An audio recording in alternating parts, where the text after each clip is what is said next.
کہہ کہہ کے تھک گیا ہوں، میں مر گیا ہوں، آستینوں کے سانپوں کے بارے میں بتا چکا ہوں، اپنے چیئرمین ایکس وزیر اعظم عمران خان صاحب کو بتا چکا ہوں کہ یہ جو سازش رچائی جا رہی ہے اس سازش کے تانے بانے اور سازش کی جو بینیفٹس ہیں وہ اور مقاصد کچھ اور ہیں، سب کو الٹی پٹتی پہ چڑھا دیا گیا ہے۔ اور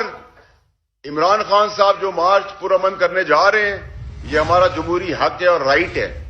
لیکن میں بہت کلیئرلی آپ کو بتا رہا ہوں کہ مجھے اس مارچ کے اندر خون ہی خون، موت ہی موت اور جنازے ہی جنازے نظر آ رہے ہیں، اور وہ جنازے دیے جائیں گے، اور میں اپنے معصوم پاکستانیوں کو کسی کچھ چند لوگوں کی سازش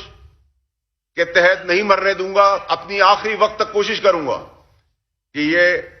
لاشوں کا اور خون کا کھیل اس ملک میں بند ہو۔ ارشد شریف اپنے مقصد، اپنے بیانیے، اپنی سوچ پہ بالکل ایمانداری سے کھڑا تھا، نہ اس کو موت کا ڈر تھا، نہ وہ بھاگنے والا تھا، نہ اس کو کوئی پیسہ خرید سکتا تھا۔